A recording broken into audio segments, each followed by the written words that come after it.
오늘도 각 가정에서 예배드리는 사랑하는 성도 여러분들 가정에 하나님의 보호하심과 평안과 은총이 함께하기를 기도합니다. 이탈리아 롬바디아 주에서 코로나 바이러스와 싸우는 율리안 우르반이라고 하는 의사가 있습니다. 올해 38살인 그는 처음에는 몇 명씩, 그리고 그 다음 수십 명, 그 다음에 수백 명씩 몰려오는 환자들을 보면서 자신은 환자를 치료하는 의사가 아니라 이제는 이 사람이 죽을지 살지를 감별하는 그러한 사람이 되었다고 탄식합니다. 사람이 수없이 죽어가는 상황 속에서도 아무것도 할 수 없는 자신들의 모습을 보면서 그는 이렇게 말하죠.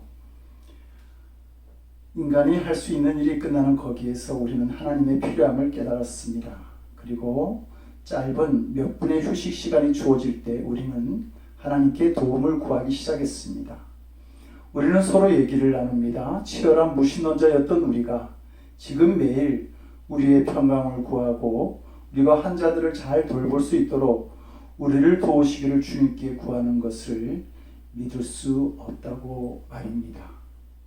그는 부모님들이 교회 갈 때 비웃었던 무신론자였습니다. 그런데 이제 이 사망의 골짜기에서 하나님의 살아계심을 깨닫고 참혹한 현실 가운데서도 마음의 평안을 누리는 믿음의 사람이 되었습니다. 2주 전까지도 무신론자였던 이 의사는 나는 이제 하나님의 임재를 믿는다 라고 하는 그 얘기를 해서 마지막에 이렇게 이야기합니다. 나는 나의 동료들의 죽음과 그들의 고통에 둘러싸여 있지만 내가 하나님께 돌아온 곳에 기쁨이 넘칩니다. 다윗은 오늘 본문에서 그렇게 말하죠. 내가 사망의 음침한 골짜기로 다닐지라도 해를 두려워하지 않을 것은 주께서 나와 함께 하심이라. 어떤 환난 가운데서 두려워하지 않는 인생은 하나님이 함께 하시는 인생이라고 하는 것입니다. 야곱은 하나님의 축복을 받고 싶어서 형 에서의 장자의 축복권을 팥죽 한 그릇에 사버립니다. 그리고 아버지 이삭에게 축복 기도를 받죠. 이것을 한 형 에서의 복수가 무서워서 그는 광야로 도망갑니다. 그리고 어느 날 광야에서 잠을 청하는데 환상 중에 하나님이 자신과 함께 하심을 깨닫게 됩니다. 그래서 그는 그 자리에서 일어나서 말하기를 여호와께서 과연 여기에 계시거늘 내가 알지 못하였도다. 고난과 환난 중에 있는 야곱과 하나님은 함께 하셨던 것이죠. 그런데 야곱은 깨닫지 못했다고 하는 말입니다. 이 야곱과 함께 하신 하나님이 우리와 함께 하십니다. 그런데 우리가 깨닫지 못할 때가 있습니다. 목자 되시는 하나님이 인도하시는 삶에도 사망의 음침한 골짜기는 있습니다. 그러나 그 사망의 골짜기에서 우리가 두려워하지 않는 것은 하나님이 우리와 함께하고 계시기 때문입니다. 이사야 선지자는 우리를 향한 하나님의 역사를 이렇게 말합니다. 너는 두려워하지 말라. 내가 너를 구속하였고 내가 너를 지명하여 불렀나니 너는 내 것이라. 내가 물 가운데로 지날 때에 내가 너와 함께 할 것이라. 강을 건널 때에 물이 너를 침몰하지 못할 것이며 내가 불 가운데로 지날 때에 타지도 아니할 것이요 불꽃이 너를 사르지도 못하리니 대저 나는 야훼 내 하나님이요 이스라엘의 거룩한 이요 내 구원자임이라. 사랑하는 성도 여러분, 우리의 삶의 가장 안전한 곳은 어디에 있을까요? 그것은 하나님이 계시는 곳입니다. 사망의 음침한 골짜기라도 하나님이 함께 계시면 안전한 장소가 되는 것이죠. 우리에게 정말 두려운 일은 코로나 질병이나 환난이나 실패가 아니라 하나님이 함께 하시지 않는 일이요 또한 함께 하시는 하나님을 깨닫지 못하는 일일 것입니다. 베드로의 인생에는 두 번의 큰 변화가 있었습니다. 하나는 어부에서 제자가 되는 일이요, 하나는 제자에서 사도로 변화되는 일입니다. 그런데 이 두 사건의 공통점은 빈배의 사건이 있었다는 점입니다. 베드로가 갈릴리 바다에서 밤새도록 그물질을 했는데 한 마리의 고기도 잡지 못했습니다. 이 이상한 상황 속에서 예수님은 찾아오셔서 베드로에게 깊은 곳으로 그리고 배의 오른쪽으로 그물을 던지라고 말씀하시죠.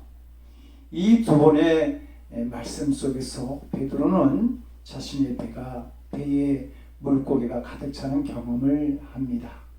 그리고 그는 거기서 예수님이 목수가 아니라 그리스도이심을 발견하게 되고, 그리고 그의 인생에 귀한 변화의 순간을 맞이합니다. 사랑하는 성도 여러분, 오늘 우리들의 삶도 가만히 보면 빈배와 같은 삶을 보게 됩니다. 코로나 바이러스로 인해서 기업이 흔들리고 실직을 하고, 그리고 죽음의 공포와 같은 마음의 허무함을 느끼게 되죠. 그런데 이런 순간이 우리가 예수님을 찾는 순간이 되고 예수님을 그리스도로 만나는 귀한 기회가 되는 것입니다. 성도 여러분, 물은 산 정상이 아니라 골짜기에 흐릅니다. 우리의 삶에서 지금 맞이하는 이 음침한 골짜기 속에 하나님의 은혜는 더 깊이 우리에게 찾아오게 될 것입니다. 그러므로 이 상황 속에서 두려워하는 자들이 아니라 하나님은 또 어떻게 나를 찾아오실까, 어떤 은혜를 주실까 기대하는 마음으로 하나님을 더 찬양하고 기뻐하고 기도할 수 있는 우리들이 되기를 원합니다. 바울과 실라가 빌립보 감옥에서 온몸에 피가 흐르는 고통과 미래를 알 수 없는 그러한 상황 속에 있었지만 그들이 하나님께 기도하고 찬양합니다. 그리고 옥토가 흔들리고 옥문이 열리는 기적과 은혜를 경험하죠. 우리가 두려운 상황 속에 있을지라도 하나님을 향하여 더 감사하고 기도하고 찬양할 때 이 믿음 속에 하나님은 더 크게 역사하시는 줄로 믿습니다. 두려운 시간 오히려 더 큰 기도와 감사와 찬양으로 하나님께 서는 성도들이 되시기를 기도합니다. 함께 기도하겠습니다. 하나님, 우리는 고난의 시간을 지금 맞이하고 있습니다. 그러나 두려워하는 자들이 아니라 나에게 임하실 하나님의 역사를 믿고 감사하며 더 크게 찬양할 수 있는 저들의 믿음이 있을 수 있도록 도와주시옵소서. 이제는 우리 주 예수 그리스도의 크신 은혜와 아버지 하나님의 극진하신 사랑하심과 성령님의 감화감동 우리 안에 교통하시고 역사하시는 놀라우신 은총이 이 안타까운 시간 속에서도 오히려 하나님을 향한 더 굳센 믿음을 고백하고 하나님께 감사하고 찬양하고 영광 돌리기를 원하는 거룩한 성도들 머리 위에 지금으로부터 영원토록 함께 오시기를 간절히 축원드리옵나이다. 아멘.